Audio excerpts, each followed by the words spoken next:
standard idea about growing a show is you get people to like and subscribe or follow in Spotify or follow in Apple Podcasts. But you can build a show off search traffic. It puts more pressure on each individual episode. Shows with a great concept, once you get somebody in the door, the concept builds their trust that every episode is going to be great. Whereas with a more episodic show like this one, you're relying on search and your own promotion every time out with each new episode. There's going to be a lot of turnover from episode to episode. Welcome to another podcast roast where in every episode we dissect one of our listeners' show's packaging to help them improve their show discoverability and new listener acquisition, and hopefully help you do the same along the way.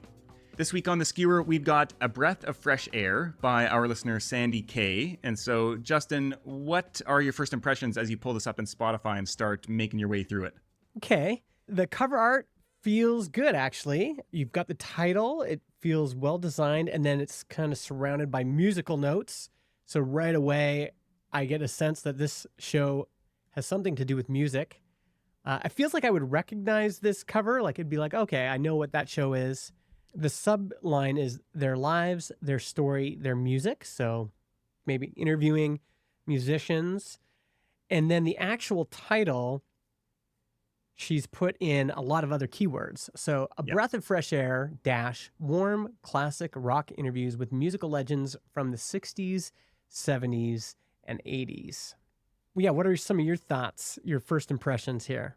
I really do like the cover art. I think, like you said, it's distinctive, it stands out, and you get that idea that, okay, this is clearly a music podcast.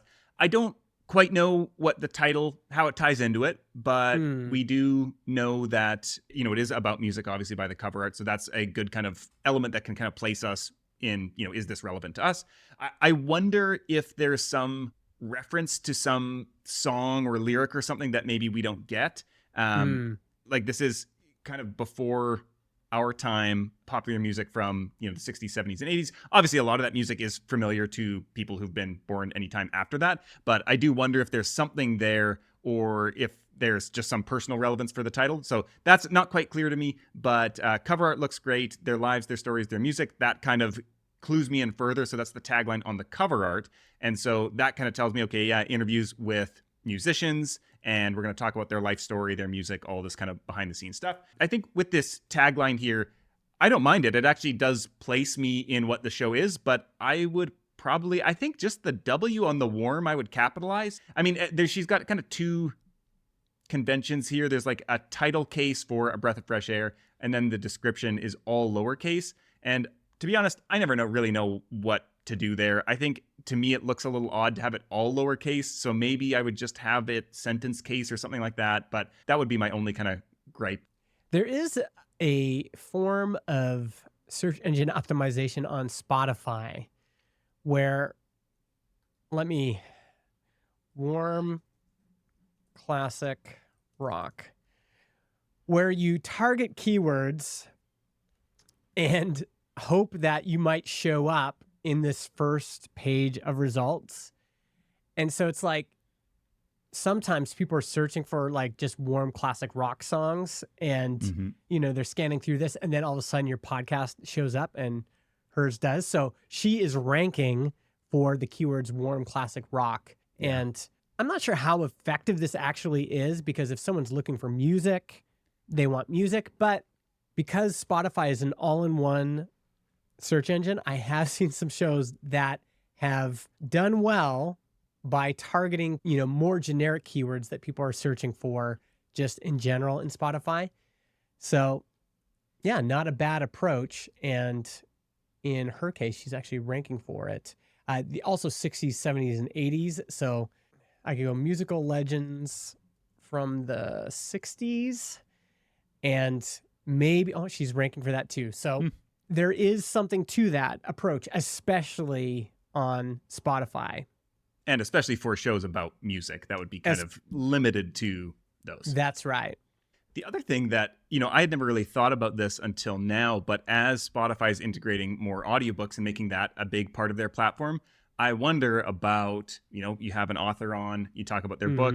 We've talked about this in a previous episode where it doesn't always necessarily behoove you to title your episode the name of the author's book, because then you just show up with like, there's going to be, if they're doing a book tour on a podcast, there'll be like 20 other episodes that all have the same title. And so there's no real reason for anybody other than just pure randomness to pick your episode versus any of those other ones. But you are going to show up in the search. So maybe if you have a really compelling show concept or your cover art is really great and you're like, yeah, I know that if my show shows up in any kind of search, like my show is more attractive to people, and so there's a higher chance that they're going to click through on mine. Like maybe that is worth leveraging that. So yeah, could be something there to think about as well. Yeah. The other thought that comes to mind is we could go Don McLean. I'm going to spell this wrong.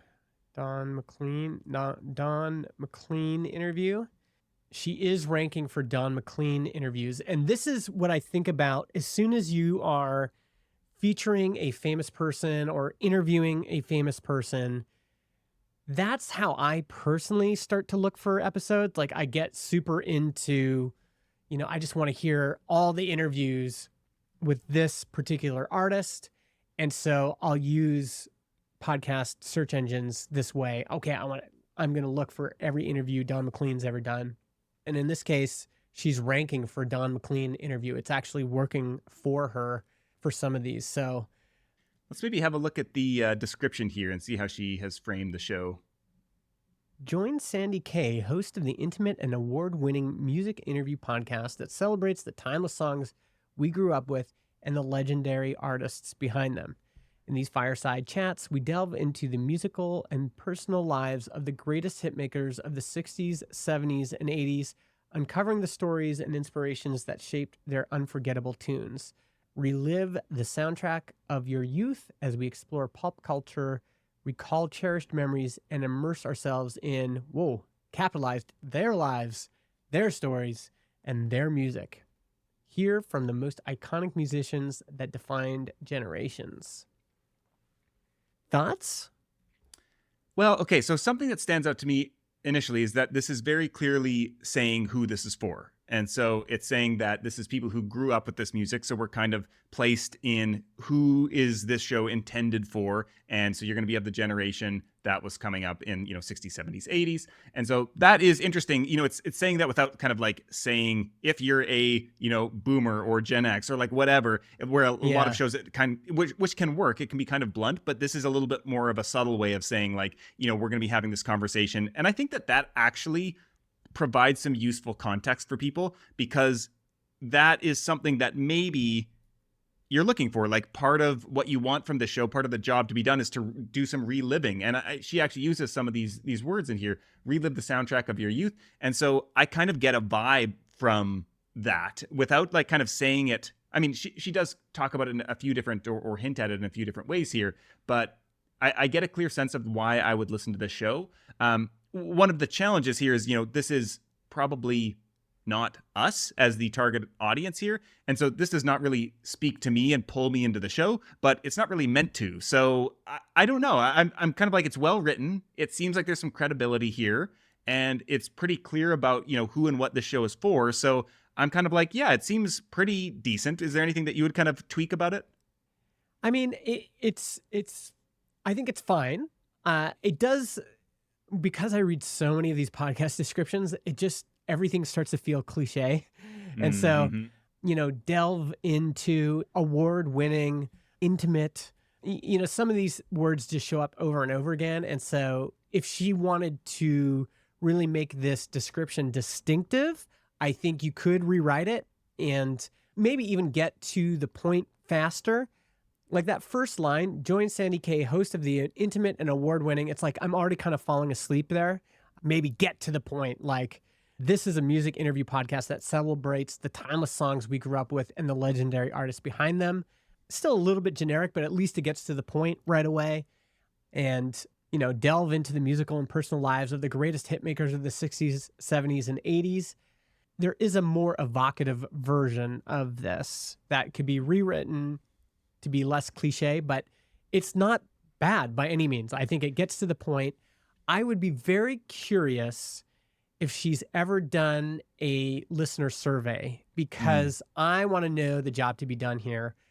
For me, these shows end up being I scroll and I find the artists I want to hear about, and I tend to just drop in for a particular episode. And that's not bad either. She's already ranking for some of these artist names. This is something that doesn't get talked about, actually.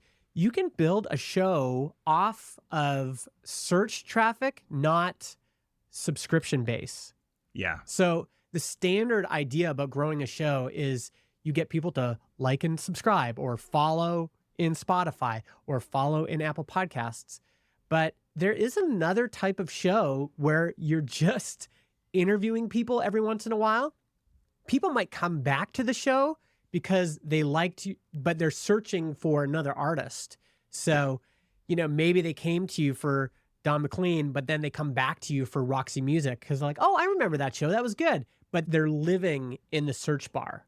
Yeah, that is an interesting idea. And it puts more pressure on each individual episode, where I think shows with a great concept, once you get somebody in the door, it's just the concept that it builds their trust that every episode is going to be great. And so it matters less about your ongoing episode promotion, and it doesn't really matter where people come in. It's just like every episode is centralized around this kind of core, compelling concept that makes the show interesting and makes every topic interesting within it.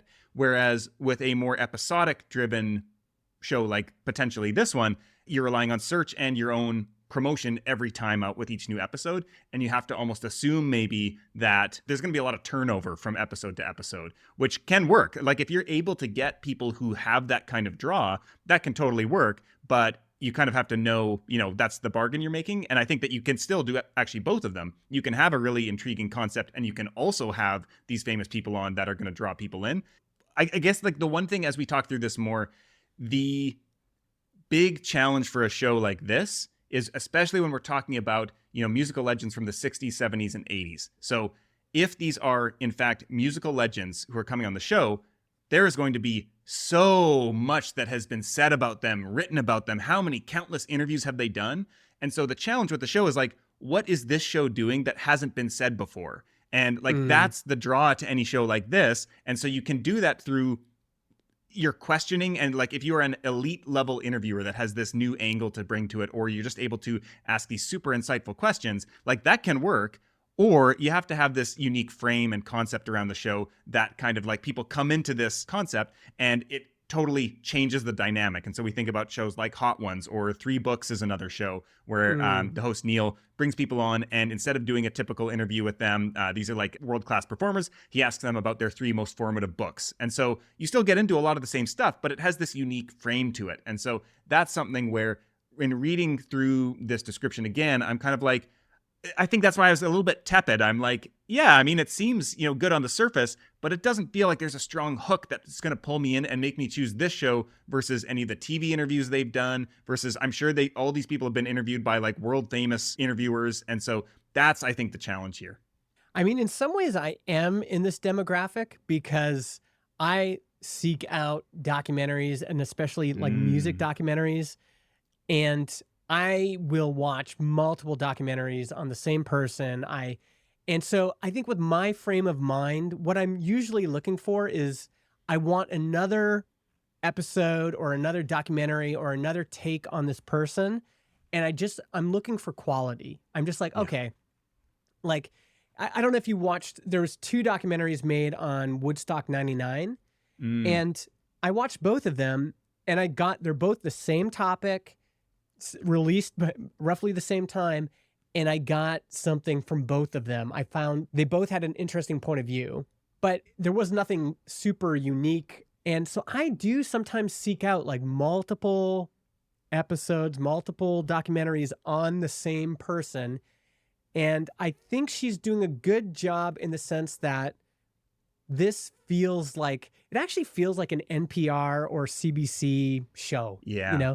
Hey, everybody, welcome to A Breath of Fresh Air.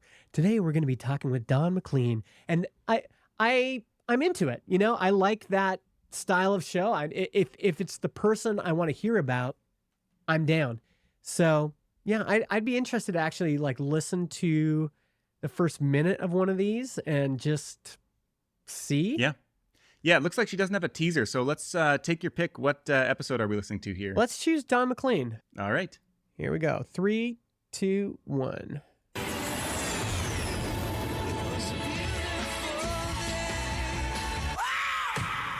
sugar. Hey, hey, hey, it's a beautiful day.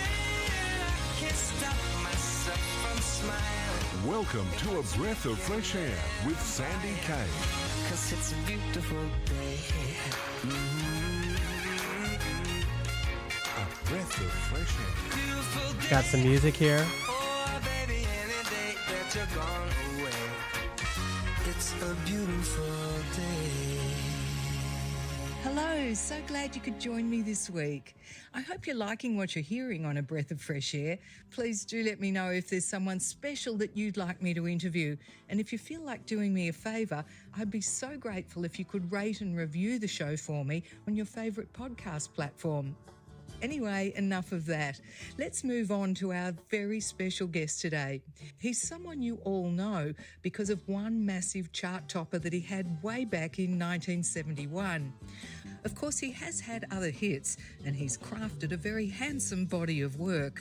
But this song was so big that it was voted to be in the top 5 of the best songs ever. Can you guess what the song is? It's not White Christmas by Bing Crosby or This Land Is Your Land by Woody Guthrie. It's this one. Okay. I mean, I was bopping in the intro. It's like a mega mix of a bunch of those songs. And I felt like the mix could have been done a bit better, personally. Yeah. But it served its purpose. It was a little bit loud at first. Yeah. Maybe needs to be normalized a little bit. But overall, I felt like, okay, I'm bopping, and then professional sounding person come in. It was kind of what I was hoping for, in a sense, like signal of quality. What am I getting? Okay, here we go. And then her voice is excellent. She sounds like a broadcaster. And yeah, I would say as a consumer of this genre, I would keep listening. If I was like interested in the person, and sometimes I'll go through these, I'll be like, okay, I just need to watch every Kurt Cobain documentary, every podcast episode on him. I'm just going to listen to everything. And I'm basically evaluating those first minutes, do I want to keep listening? And there's enough there that I think I would keep listening. Yeah, I think there was a lot of stuff that it passed the bar for quality for me. I think, like you, the mix was kind of loud, and I might have cut the songs a little bit differently. It felt a little bit strange that Michael Bublé was the kind of longest song there, which is not from this era. And so I was a little bit, I mean, he sings a lot more classics and things like that, but Yeah. that was a little bit like, okay, that doesn't quite feel fitting here. The other thing that this is a personal preference, and I feel like it is indicative of how tastes have changed, but I always like hearing the host introduce the show rather than like a announcer type person. And again, that may just be a personal preference, but I think, one of the things with podcasting is, I feel like this is such a cliche. Like, people talk about how intimate a medium it is. Yeah. That's one of my personal cliches I can't stand, when people say podcasting is such an intimate medium. Yeah. Here I am saying it. But like, it is based so much on the connection with the host. And I think, like, I want to hear the host introduce the show. I want to get a sense of like their personality up front. Why are they doing this? Like, what's their energy like? And I sometimes it can feel a little cheesy to me, the announcer person, because I think usually you get like somebody on Fiverr and they like really amp it up and play it up, and I'm just like, Yeah. Okay. This one I don't think was super cheesy or anything like that. And then when Sandy came in, she's got that professional voice as well. The one other thing that I would tweak is I would probably move that request for ratings and reviews back further to after the guest introduction. I think at the front of the episode, you're trying to put as little friction in the way of a first-time listener as possible between, like, they clicked on the title to get something. And so depending on what you titled the episode, that's now what their expectation is. And we want to start fulfilling that as quickly as possible. And so you have your intro, and then you get into, she kind of had this nice little tease. I think that works really well. And so you can go intro into that tease. And then after that, you can say, we're going to get to this episode in a second. But first, if you're a longtime listener and you haven't yet rated and reviewed the show, I would love for you to do that now. Now let's get into our conversation with Dawn McLean. And to your point, in this kind of episode, her intro, there was nothing surprising. There was nothing kind of pulling me forward. And I think when someone's been covered a lot before, maybe this is the time to say, we all know Don McLean. We know his Yeah. hit song. But here's what I was surprised by. And Yeah. instantly I'm like, oh, okay, something Yeah. new. I also I think the format of having something before your intro music is also underrated. Yep. And she could adopt something like that. Like, I was researching this episode. I could not believe this one fact I found that nobody else has reported on. Just wait till you hear it and then get into the music. And it's like, okay, I'm along for the ride. I can't wait to see what she uncovered, right? So you're opening up this curiosity loop right at the beginning of the episode.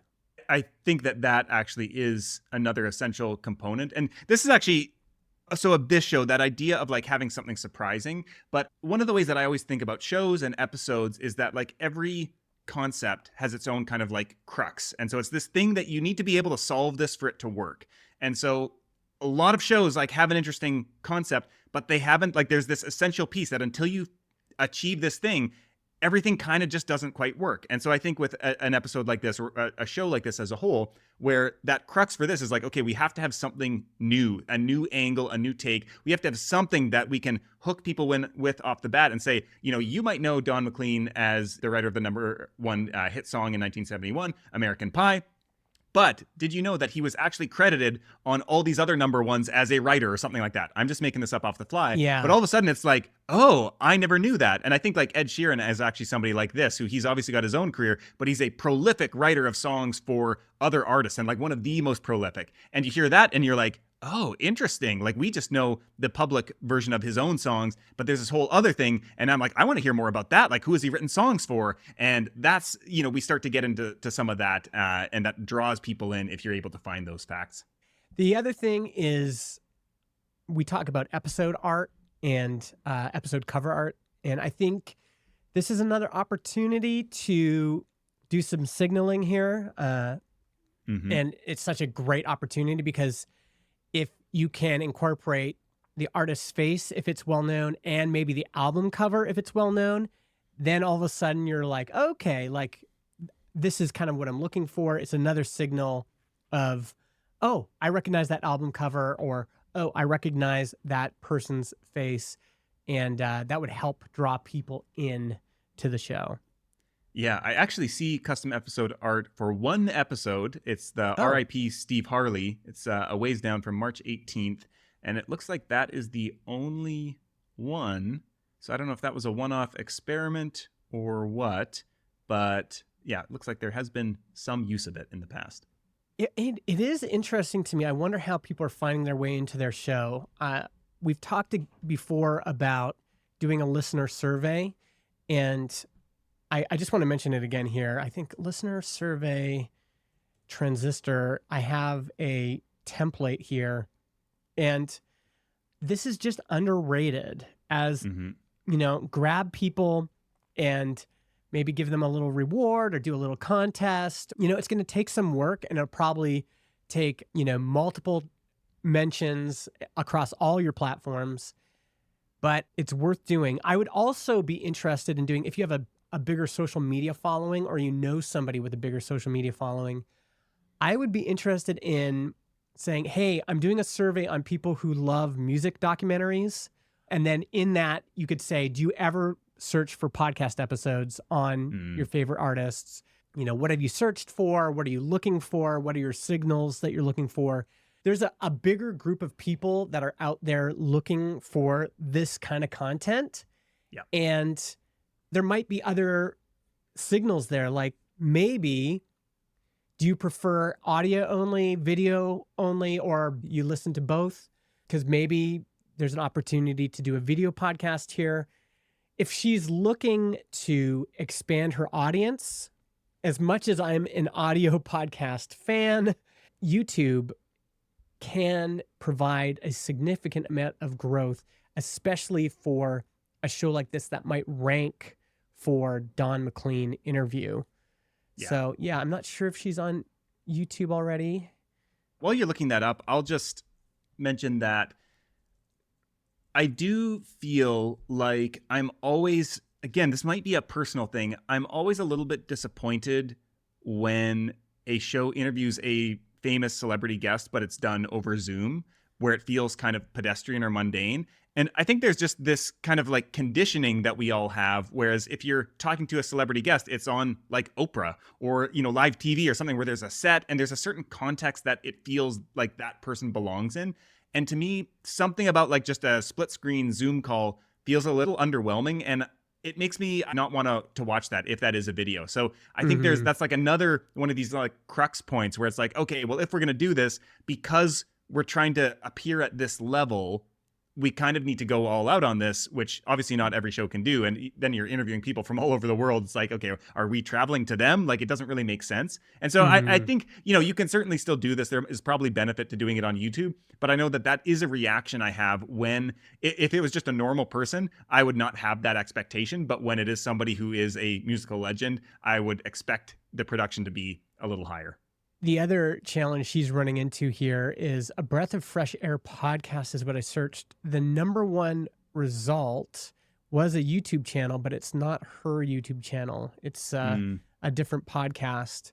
And so this is unfortunate with naming things. Sometimes you choose a name and it really works, but then somebody else uses it. The only way to fight this is to own the trademark in every jurisdiction, and then you have to defend it, which can be costly. Right.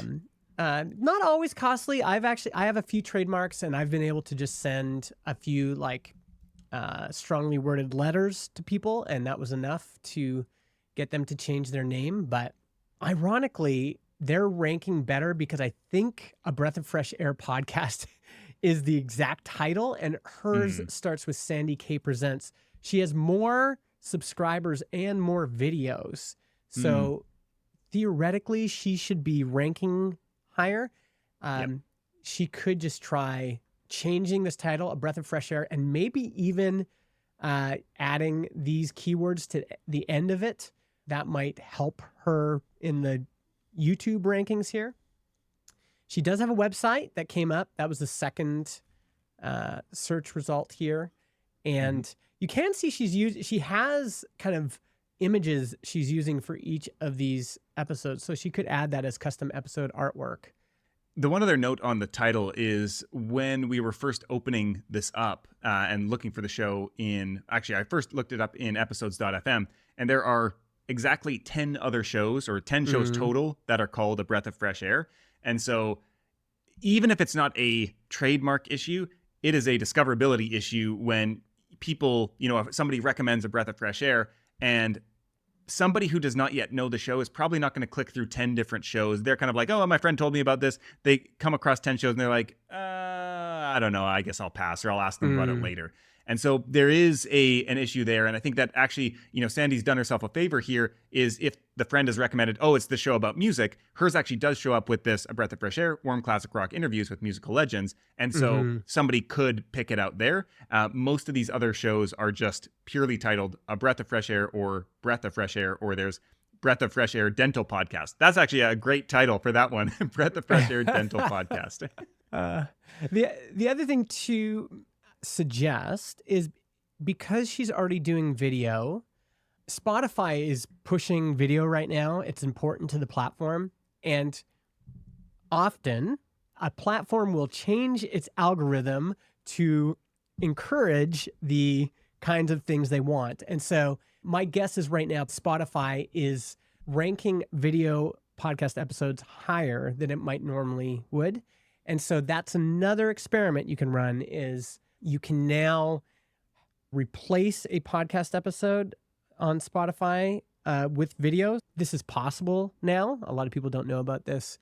Something that you might want to try, just maybe not on every episode, but take one of your really popular interviews and then try posting that on Spotify as a video as well. And maybe you'll get a little boost from Spotify's algorithm. Yeah, I don't know if I have any other notes on this. She's gotten 16 reviews here on Spotify. That's very respectable. And it looks like 9 ratings in the US store. And 23 in Australia, where it sounds like she may be from. Yes. And This is actually, I'm glad we found this. So the US market for most podcasts is still the most important market. And so it's worth it if you are in a different country like Australia, Canada, whatever, and you want to reach that market, start calling it out in episodes. So start saying, hey folks, if you live in the United States, I'm looking for more reviews on Apple Podcasts. Could you please go and leave me a review there? Written review is great.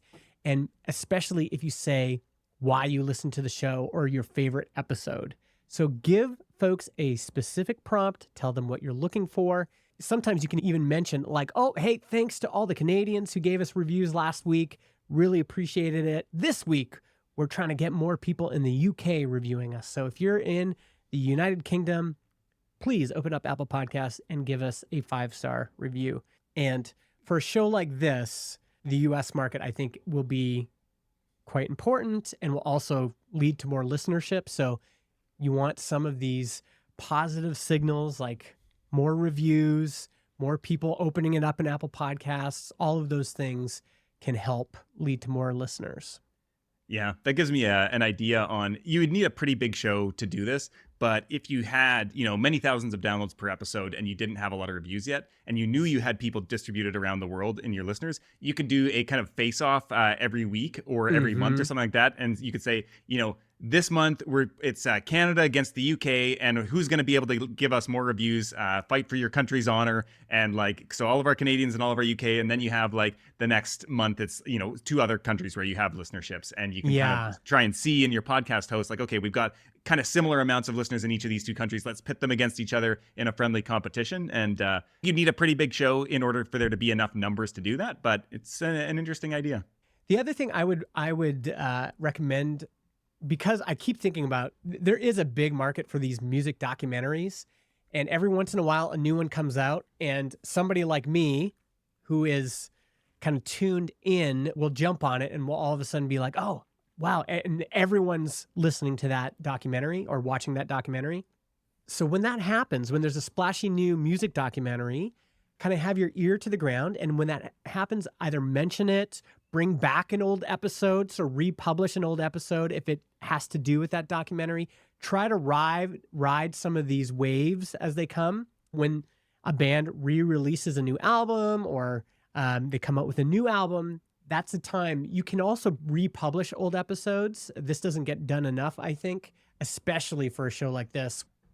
So I don't think I have much else to say here. I just want to go back to the cover art. The more I sit with it, I really like it. I like the warmth of it. It really gives a kind of vibe that I kind of didn't really think about at first, but as I started scrolling through the episodes, and it's a little bit interesting, we talk about custom episode artwork, but the more I saw the cover art, I'm like, I think this actually communicates a lot about the warmth of the conversation. She also has this warm classic rock interviews, and so I think that she's got a lot of great things, feels legitimate, feels professional, and she's able to get some great guests on here. So a lot of strong signals, and hopefully we've given her some ideas on some things that she can do to further improve. That's right. Folks, if you want to submit your podcast for consideration for the Skewer, you can leave us a comment below and just mention the name of your show.